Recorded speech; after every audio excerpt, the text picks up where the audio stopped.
Добар ден, прв дневник на македонската телевизија. Главната вест денеска ни доаѓа од Букурешт.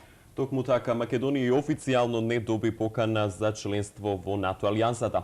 Се остварија заканите на јужниот сосед. Грција во Букурешт со вето го спречи приемот на Македонија во НАТО.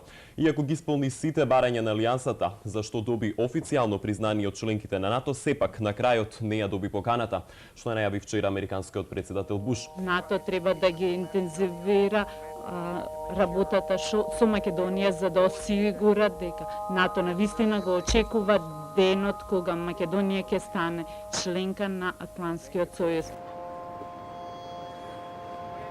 17 години после прогласувањето независност, Република Македонија беше поканета да присуствува на самитот на НАТО во Букурешт, кој се одржа од 2 до 4 април 2008 година. Владите на Република Македонија долго време ги спроведуваа реформите за конечен влез во НАТО алијансата.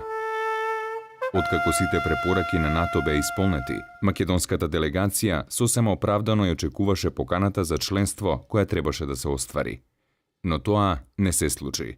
The Greek government has been very clear, including in this evening's discussions, that until and unless the name issue is resolved, there cannot be consensus on an invitation for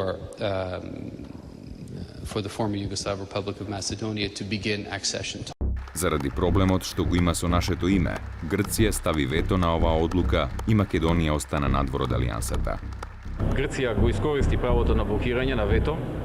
Тоа е тешка артилерија во дипломатијата и нив сигурно нема така ефтино да ги кошта ова што го направија. Меѓутоа, ние се соочивме со тоа. Како земја не ја добивме поканата за членство и покрај тоа што сите членки, тука морам да споменам сите, значи без исклучок и на Грција, јавно се произнесува дека нашата земја ги исполнува сите базични критериуми и стандарди за полноправно членство во НАТО алијансата. Сите препознаа и кажаа дека Република Македонија заслужува да биде членка на НАТО и да седи заедно со нив на масите на кои што седат, заседаваат и носат одлуки. Дипломатијата своите постапки секогаш логично ги надградува низ историјата. Во едно друго време, во истиот тој Букурешт, многу слично како и во 2008 година, други земји одлучувале за Македонија. Разликата е во тоа што во 2008 ние бевме таму, бевме на маса. Значи, и во крајна линија, кога испадна блокадата, кога испадна спорот со Грција, бевме прашани.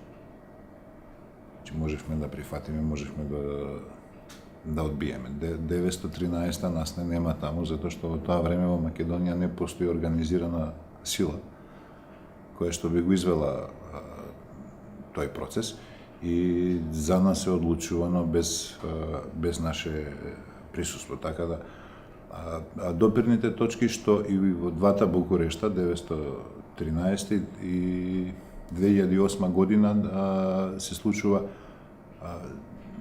своевидно негирање, значи идејата е како да се избрише од картата 2008 Република Македонија, 913 тогашната територија на Македонија и таа да се на некој начин нејзиното значење и било што да се минимизира и да се испрати во историјата. Во историска или фактографска гледна точка не може паралела да се воспостави. Меѓутоа, бидејќи историјата не е секогаш објективниот тек на настаните, туку и перцепциите за настаните, тоа беше секако момент во кој испливаа на површина нашите колективни национални фрустрации и чувството на неправда.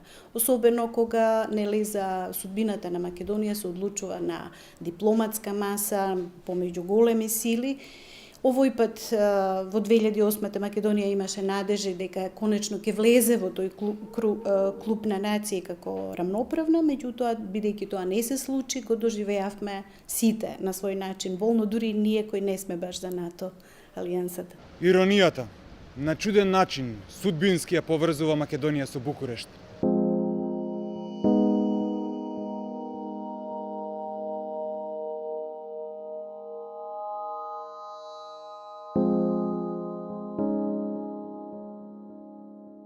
Тешко е да се определи најзначајниот, но со сигурност може да се докаже дека најтрагичен настан во многовековната историја на македонскиот народ се Балканските војни и поделбата на Македонија со Букурешкиот мировен договор од 10 август 1913 година.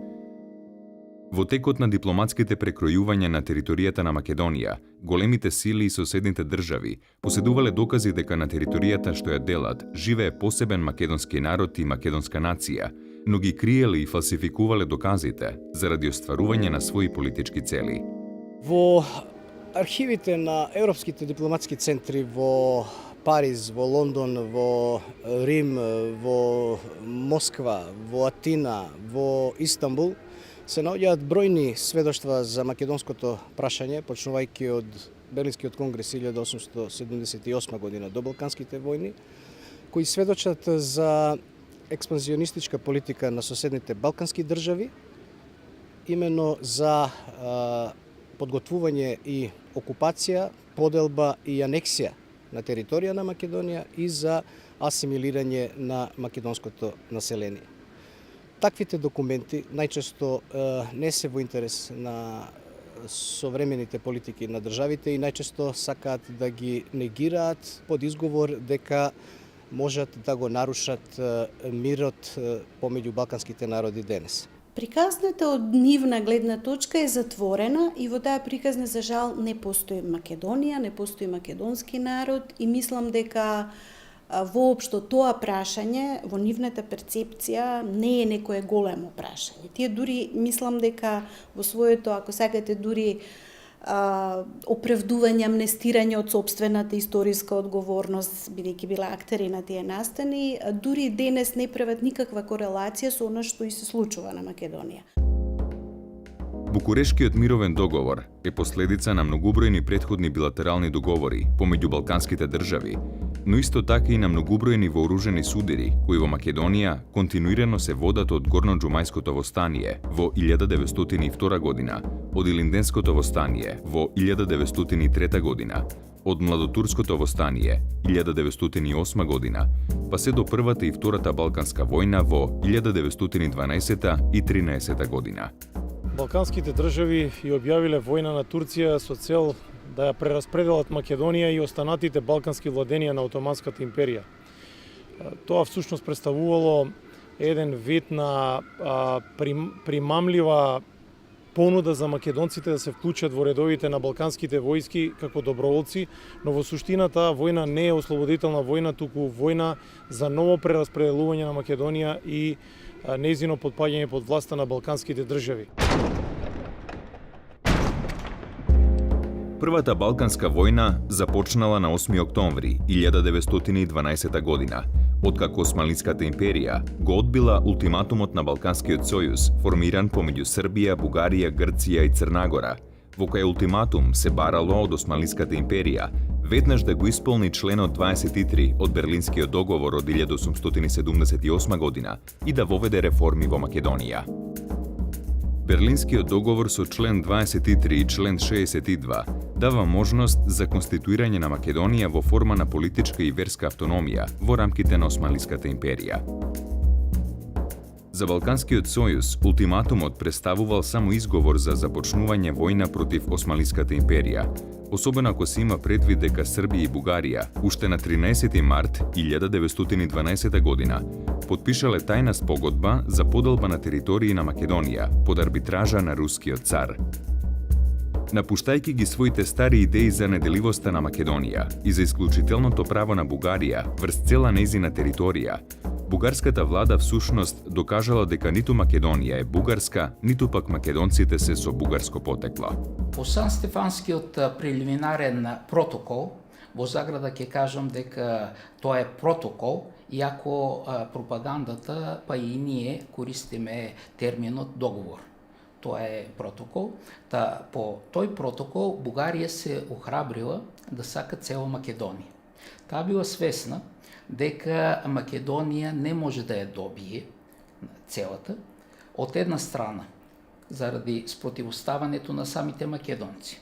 Од друга страна, поради претенциите на бугарските соседи, Грција и Србија.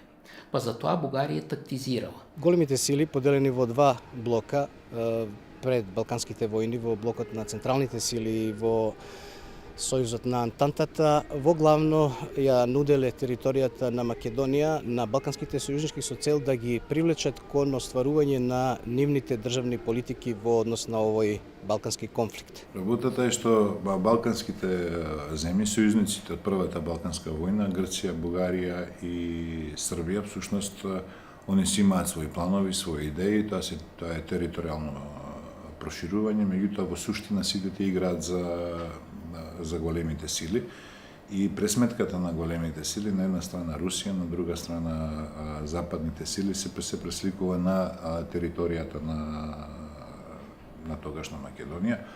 Од друга страна, за македонскиот народ, споменувањето на членот 23 од Берлинскиот договор и барање реформи во Македонија било силен мобилизирачки фактор тој да се вклучи во војната против османлиска Турција на страна на Балканскиот сојуз, не насетувајќи ја големата измама и лажните ветувања на државите на Балканскиот сојуз дека Македонија и браќата од Македонија во заедничка борба ќе дојдат до слобода.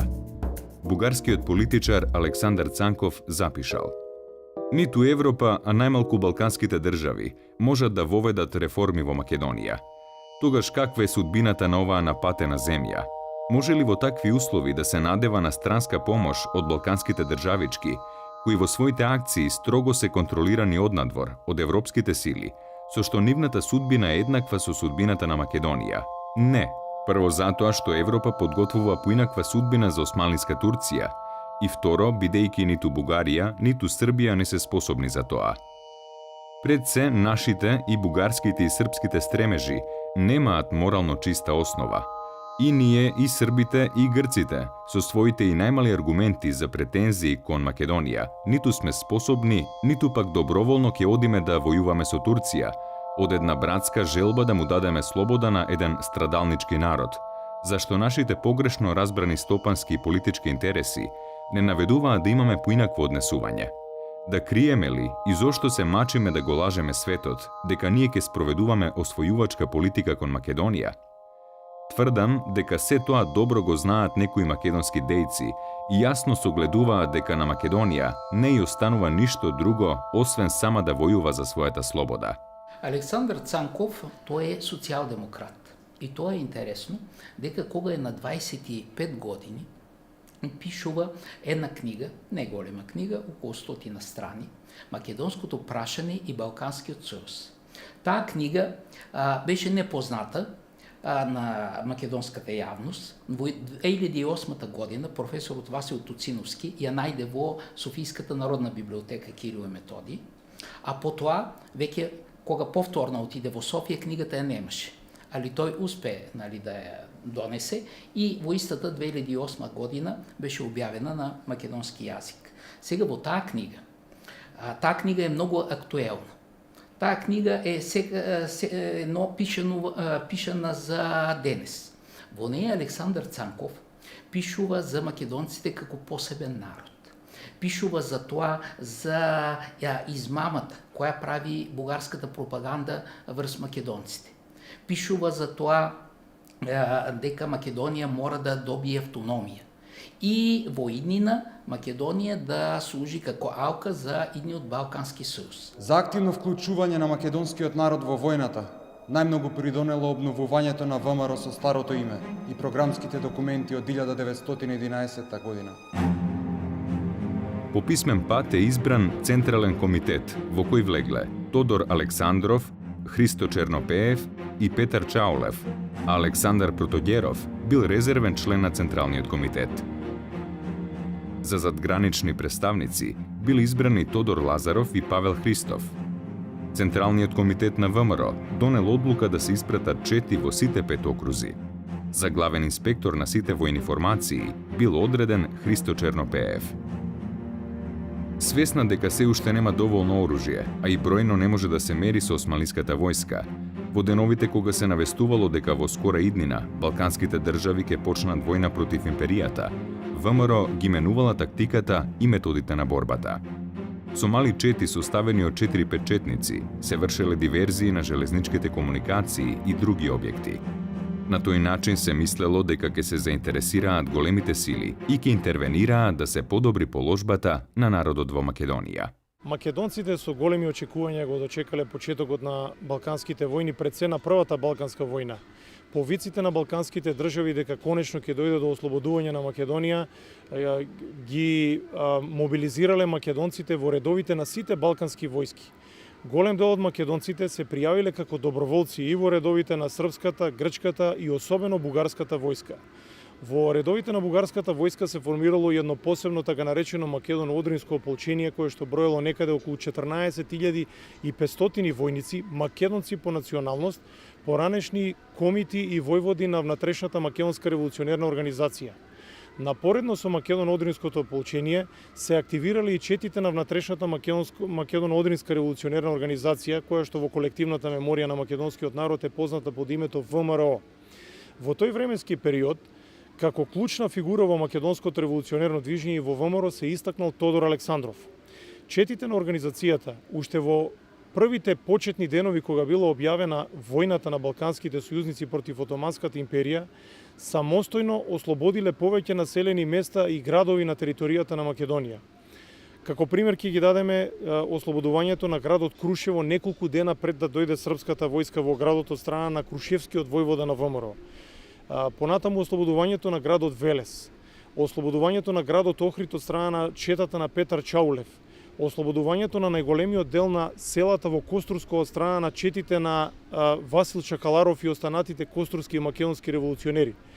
Македонските војводи и четите не само што ги ослободувале овие населени места во Македонија, туку формирале и привремени управи пред да биде предадена власта во рацете на балканските војски, особено српската, грчката, што значи дека кај македонскиот народ и кај организираното македонско револуционерно движење била присутна идејата за создавање на автономна или независна македонска држава во нејзините етногеографски граници. Покрај овие, македонскиот народ формирал и самостојни вооружени формации, какви што биле одредот на Јане Сандански, четите на серското крило на ВМРО, селската милиција, местните чети, а постоеле и такви кои само иницијативно формирале групи и чети и извршувале бројни диверзантски акции во тилот на османлиската војска. Јане Сандански, како и другите македонски револуционери, активно се вклучил во настаните од Балканските војни. Во првата Балканска војна, Сандански, независно од ВМРО на Тодор Александров и независно од македоно-одринското ополчение, сам со својата чета успел да го ослободи градот Мелник и заедно со бугарската војска која што настапувала од север кон југ по долината на реката Струма, заедно со бугарските војски да влезе во градот Солун. Всушност тој е еден раритет. Јане Сандански е единствениот македонски вооружен востаник револуционер кој што со своја чета организирано влегол во Солун, кој што било ослободено од отоманската власт. Влијанието на Јане Сандански било особено силно во Пиринскиот дел на Македонија. Таму каде што Јане Сандански цврсто ги поставил основите на серскиот револуционерен округ на ВМРО, иако во овој временски период тој формално правно не влегувал во редовите на ВМРО, бидејќи имале разногласија со Тодор Александров, но во настаните од Балканските војни активно се вклучил и учествувал во ослободувањето на Македонија од отоманската власт. И самиот Јане тогаш, веќе на банкетот, нали, по преземативно на Солун, дига на здравица, за тоа наздравува за автономна и слободна Македонија. И едва не е убиен од бугарските офицери. ВМРО ја поддржувала политиката на екзархијата и на бугарската влада, па и нејзините определби биле во согласност со бугарската политика. Меѓутоа, како што истакнато во извештајот на Карнегиевата меѓународна комисија, недовербата секогаш беше активна меѓу бугарската влада и македонското револуционерно движење. Бугарската влада беше постојано исплашена дека комитите може да ја вовлечат во внатрешни или меѓународни компликации. Сега, кога Македонија беше на позиција да биде ослободена, се е направено да се заштитат македонците самите од себе, за да немаат никаков директен удел во работата за ослободувањето. Причината можеби е делумно во намерата за поделба на Македонија, дозволена со договорите, но малку позната во пошироката јавност, која се уште не е навикната на тоа. Во секој случај, 15.000 македонски доброволци, кои можеа да бидат оставени да се борат во Македонија за своите цели, близу до своите домови, беа присилени за време на војната да престојуваат далеку од своите села, во Чаталџа и Булеир. Постои Карнеги фондација која што ја формира таа Карнеги комисија, составена од двајца французи, мислам дека беа 7 члена, има еден представник од Соединетите држави, британец, русин и така натаму. И благодарение на таа комисија педантно се забележани голем дел од злосторствата кои што се извршили на терена, кои што со тек на времето би можеле да бидат заборавени доколку не биле на тој начин евидентирани. Така што денеска имаме практично сведоштво за многу поединечни судбини, за судбини на луѓе кои што би били избришани, заборавени, луѓето не би имале никаква представа за тоа. Јас често пати наведувам еден пример за една девојка од Серес на која што грчките војници и ги ископале очите, ја силувале, толку колку што биле 10-20 души, веќе не се не сеќам, и потоа ја оставиле така со ископани очи да умре. Такво едно сведоштво никогаш не би можеле.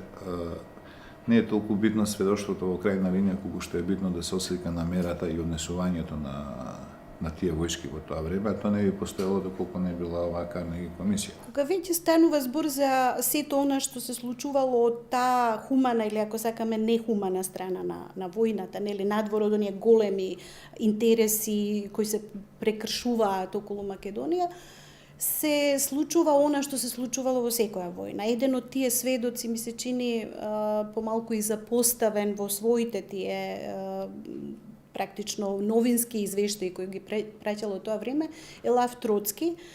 За нас познат од една друга перспектива историска, меѓутоа малкумина знаат дека тој бил воен кореспондент, токму во 12-13 година се движел во терените од Србија, Стара Србија, односно Косово, Македонија, исто така, и неговите сведоштва практично и не биле многу добро примени во тоа време кога тој ги испреќал во своите центри, затоа што зборувале за тоа дека големите сили всушност и не интервенирале тогаш кога овие балкански народи навистина оделе дури на етничко чистење, на како се освојува територијата, така и се дизајнира етничкиот состав на населението. Од тука фактички може да го сметаме тоа за еден, би рекла, објективен пристап кон тие случувања. Неговиот заклучок е дека ова е една одвратна војна. Впрочем, секоја војна е таква.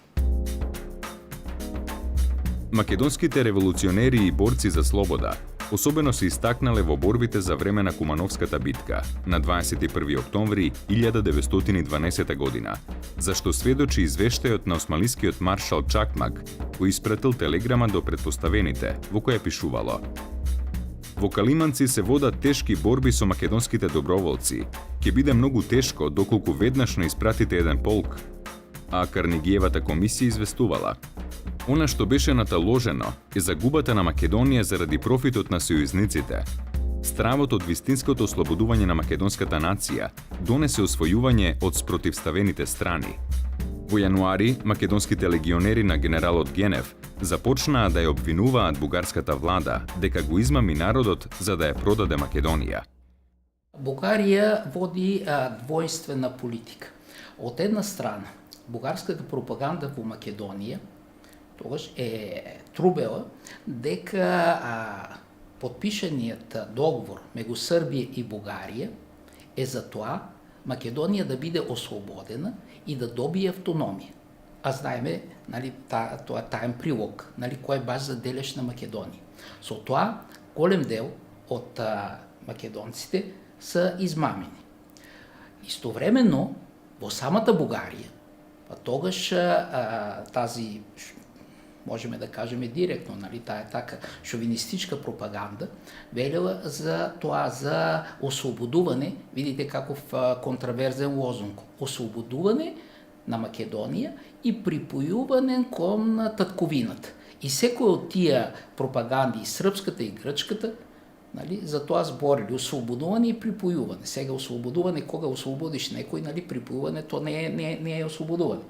Добро, и излегува што македонците имат 3 татковини. Нали, Бугарија, Грција и Србија.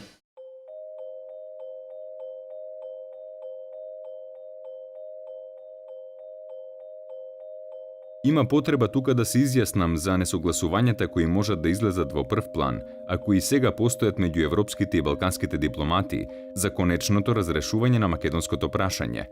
Едни ќе бидат за еднаква и соодветна поделба на Македонија.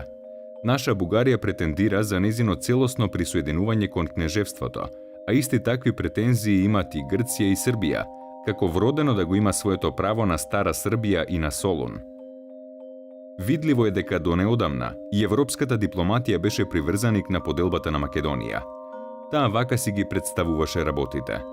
Турција е веќе во рацете на Европа. Самостојна Македонија ќе значи уште едно крајпатие, покрај Бугарија и Србија. Целосното присоединување кон една од двете држави ќе значи зајакнување на едната од нив и загуба на довербата на другата.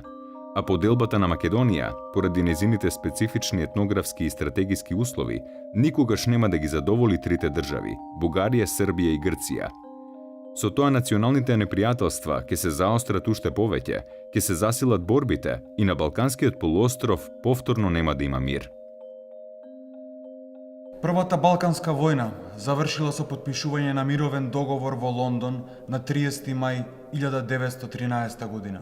На тој начин, со овој договор и формално била завршена војната меѓу балканските сојузници и Османлиска Турција. Меѓутоа се оглед дека решавањето на многобројните прашања било само одложено, а прашањето за меѓусебното разграничување на сојузниците, односно за поделбата на Македонија, не било ниту почнато, Лондонскиот договор представувал еден мал одмор пред нова бура. По прашањето за Македонија се судриле интересите на Србија, Бугарија и Грција, и ниту една од нив не сакала да остане без дел од територијата на Македонија. Србија изразувала поголема желба да се договара со Грција против Бугарија. Меѓу Бугарија и Грција најголем бил спорот за Солун. Тука се замешували интересите на Франција, Австрија, Русија и Германија. Грчката влада можела да се откаже од Кавала, Серес и Демирхисар, но никако од Солун, а бугарскиот дипломатски представник во Лондон, Стојан Данев, изјавувал дека треба да го има Солун по цена на една војна. Имено нотата од 29. април 1913 година го третира договорот за сојуз со тајниот анекс за поделба на Македонија од 1912 година, во која што, согласно моменталната состојба на теренот и заземените територии од страна на војските, Србија испратила порака до бугарската влада дека нема да се почитуваат одредбите од тајниот анекс на договорот за договорената територијална поделба на Македонија и дека Србија треба, според постигнатите успеси во војната, да добие поголема територија од она што беше предвидено во договорот. Најголемо незадоволство било присутно кај македонскиот народ. Македонија во тој најдраматичен период од својата историја ја загуби вековната целост, па покрај борбата за ослободување ја започна и борбата за обединување. Против поделбата на Македонија, меѓу првите гласно и енергично реагирала македонската колонија во Петербург, која во името на целиот македонски народ, уште во јуни 1913 година, односно непосредно пред да избувне Втората Балканска војна, испратила меморандум до представниците на големите сили на мировната конференција во Лондон со апел да се прекине поделбата на Македонија и веднаш да се создаде независна македонска држава. Меморандум на македонците. Македонците постојано во текот на вековите востануваа и се бореа за независност и слобода и со својата упорна борба го помагаа ослободувањето на Србија, Грција и Бугарија. Кога по големата ослободителна војна во 1878 година Македонија одново остана во дотогашна своја неволја, таа со уште поголема самопрегорност почна да се бои за својата независност. Воените успеси што сојузниците ги постигнаа во сегашната кампања во значителна мера се заслуги на македонските доброволни формации и четнички дружини што ги формира внатрешната организација. Повеќе од 100.000 македонски четници и доброволци се бореа рамо до рамо со сојузничките армии. Цела Македонија беше освоена со огромното учество на македонските вооружени сили. Наместо Македонија, прославена од Александар Македонски, осветена од апостол Павле, облагородена од дејноста на светите браќа Кирил и Методи, обединета од славниот цар Самуил, бранета од храбриот Добромир Стрес, обесмртена од крали Марко, облеана од крвта на милиони маченици за слобода. Наместо Македонија единствена, целокупна, слободна, европската дипломатија, а со неја и вие, наши браќа, сојузници и ослободители, не раскинувате на парчиња и ги газите нашите свети идеали. Сетете се дека раскинатата Македонија ќе биде меѓу вас вечно јаболко на раздор. Сетете се дека и во минатите историски времиња гинеле една по друга држави во борбата за Македонија и не го продолжувајте крвавиот синодик во сегашново време. За подолго постоење на Балканскиот сојуз и на добрососедските односи на државите што влегуваат во неговиот состав, е неопходно да се отстрани секакво заемно соперништво поради Македонија, да и се остави автономијата неизе, за да можат македонците, како самостојна и рамноправна држава, доброволно да влезат во општиот сојуз. Македонската петроградска колонија, предводена од Димитрија Чуповски, одиграла исто така важна улога во настаните од Балканските војни периодот помеѓу првата и втората Балканска војна. Тоа е една група на македонски интелектуалци која што за среќа можела независно од балканските пропаганди да се изградува и да ја шири својата активност во Русија. Тоа значи дека тие можеле слободно да ги пласираат своите независни ставови во поглед на македонското прашање. Чуповски и неговите сомисленици биле првите македонски интелектуалци кои што јасно истапиле со концепт за создавање македонска држава со сите нејзини атрибути. Прво, создавање на Македонско народно собрание, кое што би ја прогласило независната или автономната македонска држава. Јасни граници на таа македонска држава, тоа биле границите на етногеографска Македонија, за која што цел тие објавили една карта, за прв пат објавена карта на некои македонски револуционери или интелектуалци во кои што граници ја гледале македонската држава, создавање на посебна македонска православна црква и конституирање, односно дефинирање на посебен македонски литературен јазик, што значи неколку атрибути што Македонија како нација, како држава ја одделувале од останатите балкански држави. Големите сили по овие апели не ја спречиле поделбата на Македонија, туку во согласност со своите интереси го поддржувале завршувањето на војната, без оглед на положбата и на иднината на македонскиот народ, со единствена цел – војната да не се прошири во Европа. Владата на Бугарија издала наредба до своите представници во странство да работат на тоа Македонија да ја припадне на Бугарија.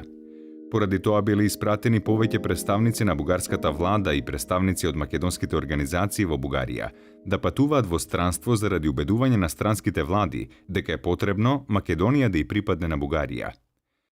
Во исто време и по истото прашање, председателот на Министерскиот совет и министер за надворешни работи на Кралството Србија, Никола Пашиќ, испратил телеграма до сите представници на Србија во Европа со следна содржина.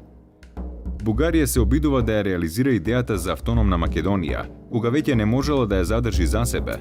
Тој предлог е насочен против Србија, Грција и Црнагора, а во некој поглед и против Романија. При разговорите за тој предлог, вие треба да одговорите дека Србија никогаш нема да го прифати, па макар во борбите и да пропадне. Тоа што Австро-Унгарија го прифаќа тој предлог е разбирливо, но не можеме да го сватиме руското јавно мислење, кое го помага расстройството на Балканот, вечниот немир и создавањето покрај Албанија на уште еден извор на немирот – Македонија. Непосредно пред почетокот на Втората Балканска војна, министерот за надворешни работи на Австро-Унгарија, грофот Берхтолд, го повикал српскиот представник во Виена, Јован Јовановиќ, при што му ја изложил идејата за автономија на Македонија и нагласил дека таму населението се словени, а не чисти срби и бугари. Зарем таа не може да биде автономна Македонија? Во вашиот договор со Бугарија ја спомнувате таа можност. На што српскиот представник одговорил: Македонија можеше да биде автономна само во Османлиската империја. Во договорот таа можност се споменуваше само формално да се задоволи желбата на бугарите. Создавањето на една автономна Македонија по освојувањето на тие територии би била проблематична и за самата Бугарија. Во тоа време, србите веќе ги започнале подготовките со грците за војна против Бугарија. На 21 јули 1913 година, по катастрофалниот пораз во битката на Брегалница, бугарската влада уште еднаш ја замолила владата на Австро-Унгарија да преземе иницијатива и да организира една конференција на големите сили, на која ќе биде регулирано прашањето за автономија на Македонија, како и други прашања отворени со оваа војна. Русија изразила согласност со оваа иницијатива и била подготвена да ја поддржи идејата на Бугарија и Австро-Унгарија, но Германија не се согласувала со тој предлог. Британскиот министер за надворешни работи Едвард Греј му предлагал на францускиот министер Пишон да направат предлог за прелиминарен мир, како што тоа го направиле со османлиска Турција, но формален предлог не подготвиле. Во таквите услови, српскиот представник во Германија, Бошковиќ, сугерирал: сега треба наенергично да се интервенира, Бугарија да ги прифати барањата на сојузниците. Доколку не ги прифати, треба веднаш да се изврши анексија на освоените територии. Тој чекор прва да го преземе Грција, зашто има подобри односи со големите сили. На тој начин големите сили ќе се стават пред свршен чин. Според моето мислење, прашањето за анексија, политички и правно го возможува Лондонскиот договор за мир. Време за одолговлекување нема повеќе. Со бугарите не треба повеќе да се водат дипломатски преговори, туку ако не пристанат на нашиве услови и не дадат брз одговор, веднаш да се изврши анексија. После сите настани, големите сили сметаа дека тоа решение е последната резерва. Кога Бугарија претрпела катастрофален пораз, големите сили ја увиделе состојбата дека набрзо ќе се дојде до разговори за прекројување и верификација на тие воени успеси, со што била напуштена идејата за формирање на автономија на Македонија. За големите сили не било значајно што ќе се случи со македонскиот народ, туку која од соседните земји ќе добие најголем дел од незината територија.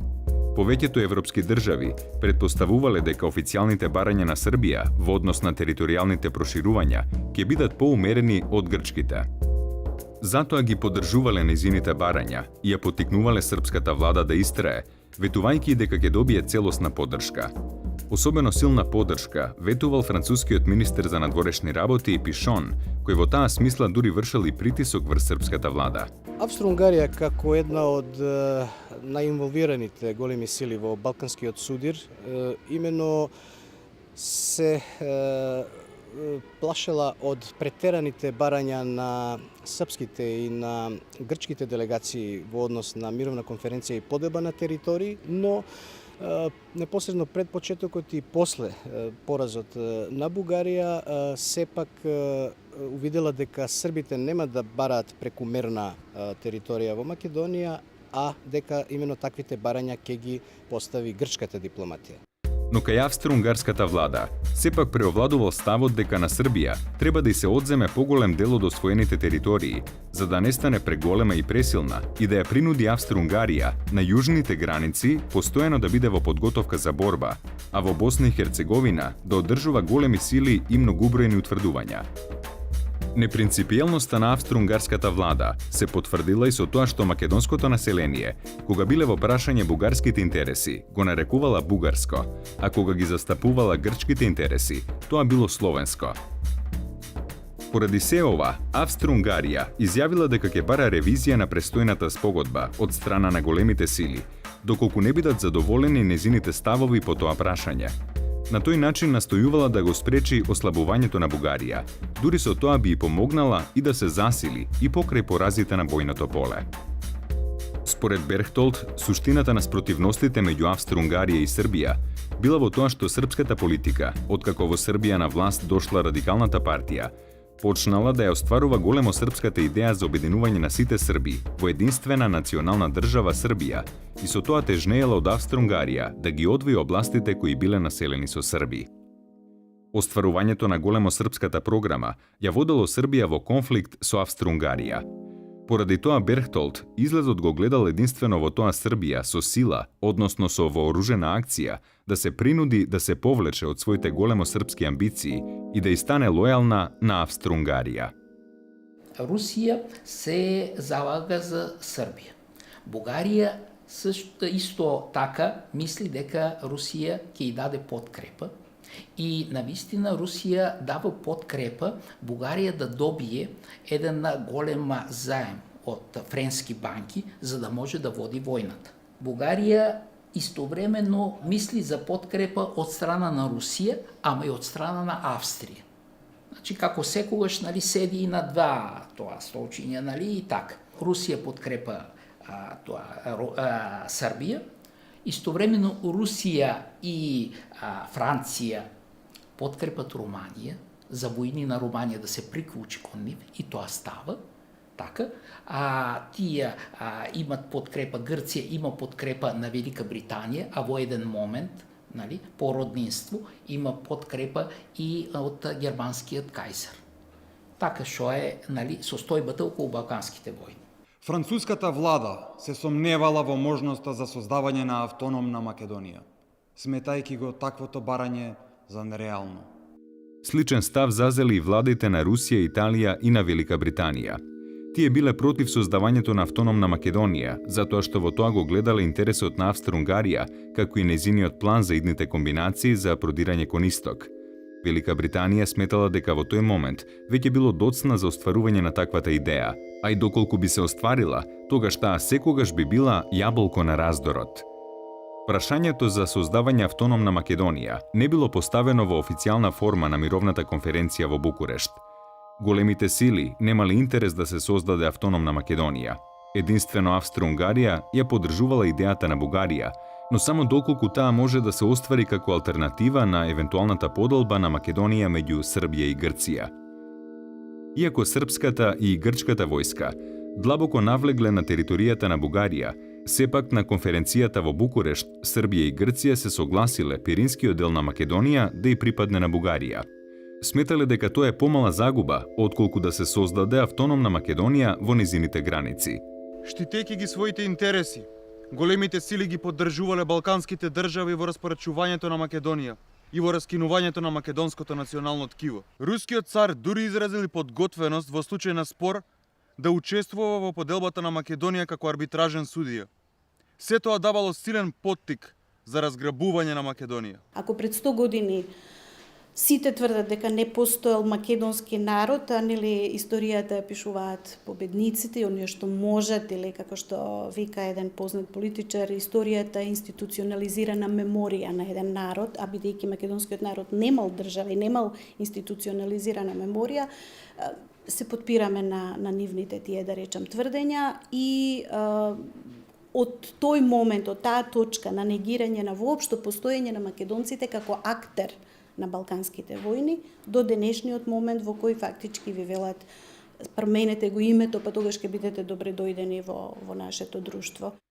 Преговорите меѓу завојуваните балкански држави за многобројните предлози за местото на одржување на мировната конференција конечно завршиле со прифаќање на заинтересираните страни таа да се одржи во Букурешт, главниот град на Романија. Истовремено со преговорите за одредување на местото каде ќе се одржи мировната конференција, државите учеснички ги подготвувале своите представници и ги одредувале целите на преговорите.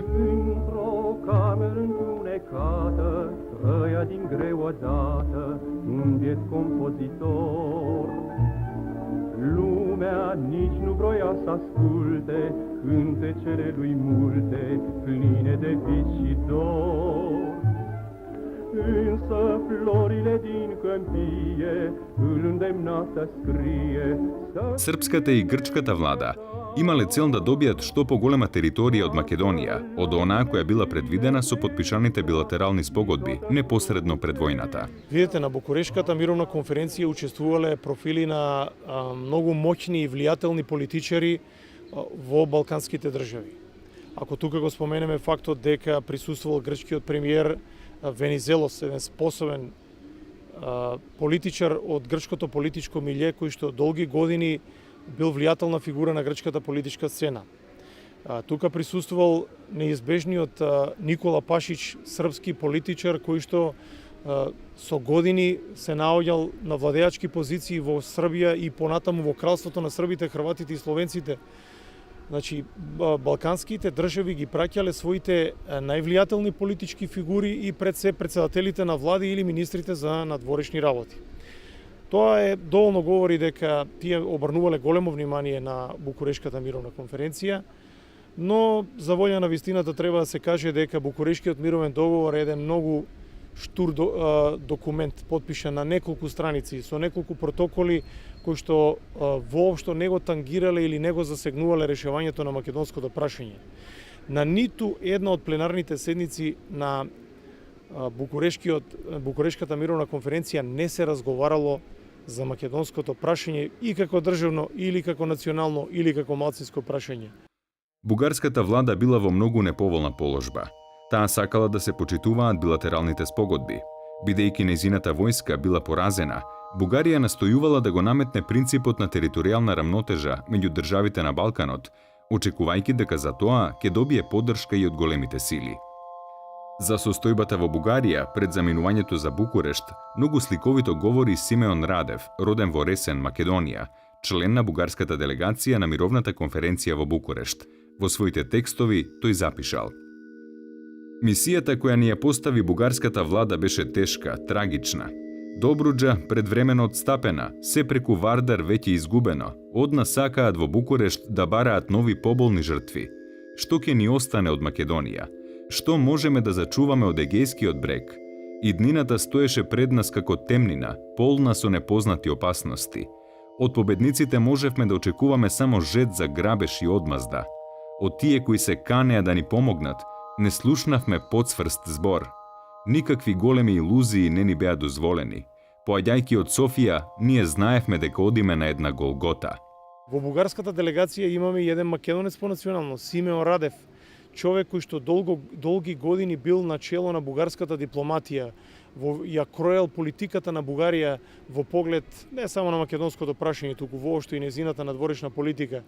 Како факт ќе го истакнам податокот дека тој еден временски период бил назначен и за амбасадор на Бугарија во Соединетите Американски држави, што значи дека уживал високи позиции и значајно место, бил моќна фигура. Но за жал, тој е единствениот македонец кој што се потпишал под Букурешкиот мировен договор, односно под поделбата на Македонија помеѓу балканските држави. Поделбата на териториите секогаш представува тежок проблем, особено кога се водат две војни за зграбување на туѓа земја.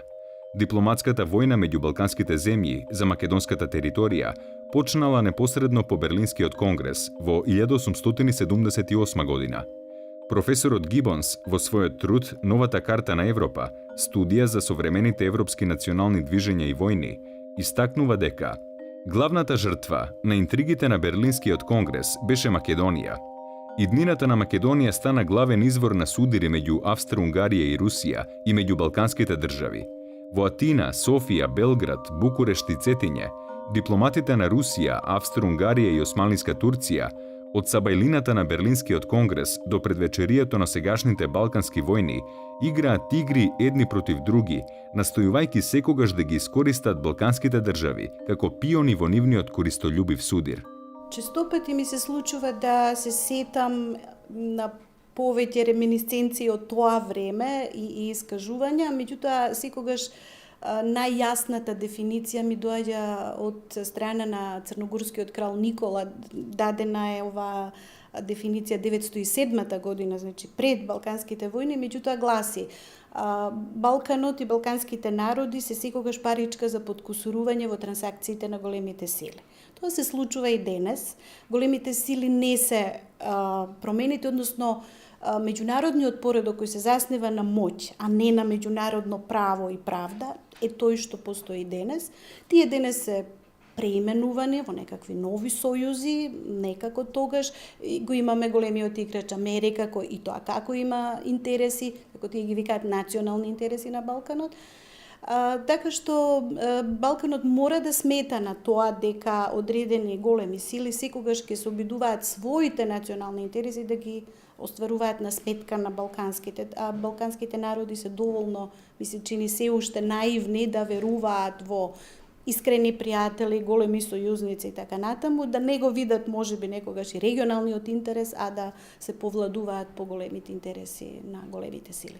Карнегиевата комисија за меѓународен мир истакнува дека, откако балканските национални движења ги развија националните територии во држави, Македонија стана најважна земја и регион околу кој се водат етнички и социјални војни меѓу балканските народи и стана фокус на инфекцијата за треска за политичка војна во Европа. Во балканските војни 1912-1913 година најголемите битки се воделе на територијата на Македонија, при што најголеми жртви и штети претрпел македонскиот народ. Најголеми виновници за тоа се пред се балканските земји, потоа големите сили, кои го следеле се тоа и дури кога се појавила закана за насилно биолошко уништување на македонскиот народ, донеле одлука за прекинување на војната. Карнегиевата комисија 1-2 години подоцна излегла со некои податоци за злосторствата што се вршиле врз македонскиот народ. Бројките се мерат веројатно на илјадници жртви, што меѓу тие што се бореле како активни војници или во четите на организацијата, или во четите, самостојните чети, или пак како цивилно население. Во секој случај македонскиот народ скапо ги плати балканските војни. Надежта дека ќе се создаде македонска држава, таа мисла водилка на македонците, навистина беше мотив тие да се вклучуваат во балканските војни и навистина бројот на македонците како жртви во балканските војни е огромен. Во Македонија, која некои ја нарекуваат и некропола на странски војници, низ многу периоди од историјата, не постои воено гробиште на македонски учесници на балканските војни, на Првата светска војна и така натаму. Значи, тоа е оној дел што македонците ги прави анонимни или тивки играчи во целата таа работа. Во официјалната публикација на Карнегиевата комисија за меѓународен мир, Втората Балканска војна се именува како војна за поделба на Македонија помеѓу балканските народи. Комисијата истакнува дека повторно и повторно, од кога се воведени христијанските власти, мизеријата и масакрот ги однесе илјадници македонци преку граница, но тие постојано се враќаат да ги закопаат своите мртви, повторно да ги изградат своите куќи, да ги пресадат своите овоштарници и да протестираат против понатамошен терор и за се она што е повеќе од дишење на слободен воздух. Барањата на Грција и на Србија за туѓа територија биле толку непримерни, а односите до тој степен затегнати, што постоела опасност мировната конференција да биде прекината и големите сили прашањето да го решат со војна интервенција. Но во таков случај постоела можност да се создаде автономна Македонија, што во тој момент би значило загуба за завојуваните балкански држави. Председавачот на мировната конференција Мајореско, имајќи ги предвид сите алтернативи на втората пленарна седница, почитањето и усвојувањето на протоколот од првата пленарна седница, предложил седницата да се одложи за следниот ден, за делегациите да можат уште еднаш да ја разгледаат ситуацијата и да ја погледнат реалноста во однос на поделбата на територијата. Секоја од овие седници траела само по 30 минути. Официјалните разговори и одлуки кои што се верифицирани со потпис на протоколи и на конечниот договор немале да ја добијат таа форма доколку во време на паузи не се одвивала жива дипломатска активност помеѓу делегациите представници на државите во Букурешт, меѓу себе, највисоките представници, и една жива дипломатска активност помеѓу представниците, односно во еден случај само е представник министер, а не премиер. Премиерите одржувале многу тесни врски со монарсите, односно со кралевите кои што ги овластиле да учествуваат и да ја застапуваат политиката на државата во Букурешт, а паралелно со тоа се одвивала и жива дипломатска активност на представниците на големите сили и со представниците на владите во Букурешт, но и во главните градови, односно центри од каде што е инспирирана политиката во Букурешт. Начинот на кој се однесувале балканските земји кон поделбата на територијата која била окупирана по османлиското повлекување, секојдневните менувања на границите, давањето спротивставени предлози за статусот на народностите, жртвувањето на населението за тоа што не сакало да ја прифати новата окупаторска власт, говори за тоа дека сите балкански влади биле свесни дека ја распарчуваат и ја окупираат македонската територија и дека со помош на големите сили тоа треба да го направат што побрзо, зашто интервенцијата на големите сили и ревизијата на мировниот договор можеле да бидат во полза на Македонија и на македонскиот народ, со оглед на можноста за создавање на автономна Македонија со престолнина во Солун. Почетокот на мировната конференција во Букурешт не давал никакви надежи дека завојуваните држави ќе воспостават мир. Предлозите за територијалната поделба, особено за поделбата на Македонија, биле толку спротивни меѓу сојузниците и Бугарија, што се заканувала опасност војната да продолжи до целосно уништување на Бугарија како држава. Во дипломатските кругови, представниците на големите сили се согласувале во мислењето дека барањата на сојузниците се преголеми, а дека бугарите се непопустливи. Затоа се договориле да превземат соодветни мерки за доближување на ставовите помеѓу завојуваните балкански држави. Во разговорот со австро-унгарскиот дипломатски представник во Букурешт на 3 август 1913 година, Пашиќ добил категоричен одговор дека Австро-Унгарија не може никако да дозволи Србија да ги добие Штип, Кочани, Радовиш и Струмица и дека ќе бара ревизија на мировниот договор, затоа што ги навредува политичките интереси на Австро-Унгарија.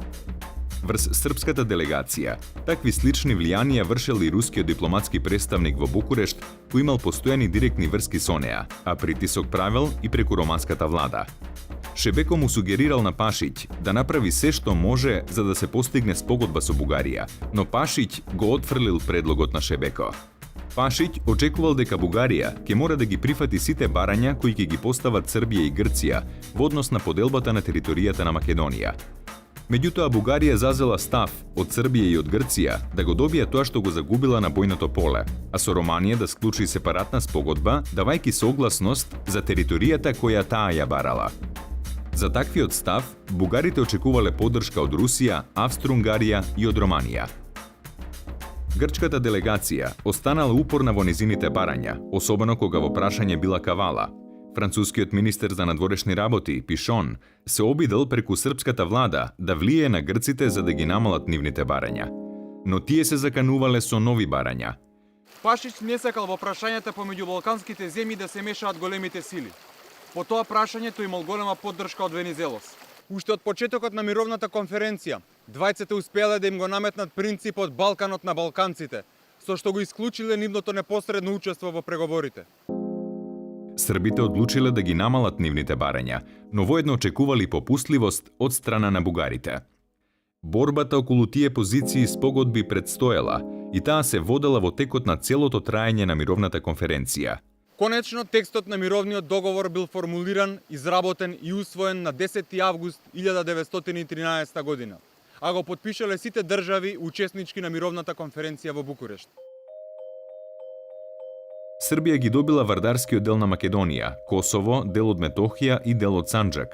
Со тоа била зголемена за 39.000 квадратни километри и 1.290.000 жители. Црнагора ја добила територијата Васојевиќи, дел од Метохија и дел од Санџак. Незината територија се зголемила за околу 7.000 километри квадратни и за околу 260.000 жители. Грција ги добила Северен Епир, егејскиот дел на Македонија, дел од Западна Тракија и бројни острови во Егејското море. Со тоа се зголемила за 51.300 километри квадратни и за 1.624.000 жители. Бугарија го добила Пиринскиот дел на Македонија, Струмица со околијата и дел од Западна и Источна Тракија. Таа се зголемила за 21.000 квадратни километри и со околу 600.000 жители. Излез на Егејското море, Бугарија добила од сливот на Места до сливот на Марица, со пристаништето Дедегач. Романија ја добила Јужна Добруџа и се зголемила за 800 километри квадратни со 303.000 жители. Територијата на Македонија до Балканските војни го представувала централниот и најзначајниот дел на Балканскиот полуостров. Таа се граничела на север со Шарпланина, Скопска Црнагора, Козија, Кирила. Западните граници се протегале преку планините Кораб, Јабланица, Грамос и Пинд, на југ по реката Бистрица до Егејското море и на исток до сливот на реката Места. Со Букурешкиот мировен договор од 10 август 1913 година, Македонија била поделена на тој начин што најголемиот дел, односно егејскиот дел на Македонија, или 51%, го добила Грција, вардарскиот дел на Македонија, или 37%, го добила Србија, Пиринскиот дел на Македонија, или 10%, го добила Бугарија и Албанија добила 1,6%. Букурешкиот договор како завршен договор во Балканската војна, со кој што е завршена војната, ја поделил територијата и го поделил населението кое што до тогаш било под суверенитет на Отоманската империја, на која што не е било дозволено, иако таа барала да ги застапува интересите и државни и на населението, не е било дозволено да учествува на конференцијата во Букурешт. Букурешкиот мировен договор представува единствен меѓународен договор кој не го подпишале сите големи сили и кој во голема мера бил против нивните интереси. Односно тоа не го направила Австро-Унгарија. Всушност, ова е една и од причините за отпочнувањето на Првата светска војна, како и за вклучувањето на Бугарија и на Турција во централните сили. Исто така, големите сили не ги зале предвид барањата на македонскиот народ, кој од повеќе асоциации, особено од Русија и од Швајцарија, интервенирал да се зачува идентитетот на македонскиот народ и единството и целината на македонската територија. Со таа поделба, македонскиот народ ја доживеал најголемата измама и ја изгубил довербата во своите соседи, што имало негативни последици во Првата и во Втората светска војна. Македонското прашање не само што не е решено со Букурешкиот договор, туку е ставено во форма на забрана на негово потенцирање, па затоа и почнало асимилирањето, денационализацијата и екзодусот на македонското население, особено на она во егејскиот дел на Македонија, се со цел да му се уништи коренот и да му се изгуби името. Тоа го докажуваат промените на топонимите и доселувањето население со поинаков етнички и верски карактер. Македонскиот народ, како многу пати во историјата, и денес е принуден да се бори за сопственото име, за идентитетот, за својот јазик и за обстојување на својата држава. Сме поминали низ многу потешки ситуации од ова, низ многу потешки моменти и потешки години. Ќе поминеме и низ ова, ќе излеземе уште посилни. Република Македонија ќе опстои, нашиот народ и ова ќе го издржи. Ќе продолжиме по патот кој што сами го определуваме. Ќе продолжиме со нашите напори за уште поголем напредок, за уште поголеми реформи. Секој оној кој што мисли дека на овој начин ќе не спречи како народ или како држава да ја оствариме онаа идна која што ја посакуваме, силно греши. Некој ќе освати тоа порано, некој подоцна, ние тоа веќе го знаеме. Од осамостојувањето на Република Македонија, соседните држави ги обновија своите големодржавни аспирации и активираа негаторската политика кон Македонија и за се тоа повторно добија поддршка од големите сили. Тоа најсликовито се покажа во Букурешт во април 2008 година при одлучувањето за приемот на Македонија во НАТО. Историјата се повторува. Букурешт останува црна точка за Македонија. Значи, целта беше да се уништи македонскиот дух, да се уништат самите македонци, да се уништи македонштината, секој сеќавање за Македонија. Тоа беше целта. Уште повеќе. Ако гледаме дека, значи, од 18 век наваму, нали, големите западноевропейски земји создадоа митот за Грција, за хеленизмот како вулка на европската цивилизација, нали, а Македонија и македонството тоа им пречеше. Затоа тие сакаха да го уништат. Сега ние гледаме, за жал, 100 години подоцна, гледаме истото. Историјата се повторува, пошто во 1991 година Македонија воскресна, иако само во еден дел. И сега борбата, во тие последни 2 децении, борбата е за тоа, нали, последно слободно парче македонска земја. И за тоа ние не мора да се чудиме дека не само Грција и Бугарија, туку и тие водичи на Европската унија, кои тогаш беа подписници на мировниот договор во Букуреш, сега директно са против Македонија. Тоа е проблемот. Последиците од Букурешкиот мировен договор и 100 години подоцна се чувствуваат. Македонското прашање се уште не е решено и тоа доправа се отвара и излегува на површина и овде на Балканот, и на европско, но и на светско ниво. Што значи дека се работи за едно комплексно прашање. Македонското прашање има многу сегменти. Фактот што денеска некои балкански држави го оспоруваат македонскиот национален идентитет, некои ни ја оспоруваат нашата историја, и нашиот јужен сосед се обидува да го присвои македонското име како дел од грчката историја, е доволен податок кој што говори дека раните од Букурешкиот мировен договор се уште не се залечени. Веројатно тие ќе болат уште години понатаму. Додека не се извадат сите аспекти на македонското прашање и додека тоа не се постави принципиелно, последиците од Букурешкиот мировен договор ќе се чувствуваат уште. Истражувањето на архивската документација за жал нема да ги избрише букурешките граници и територијално да ја обедини Македонија. Но со сигурност може да се каже дека вистината ќе допре низ целиот свет, а со тоа се овозможува враќање на достоинството на македонскиот народ.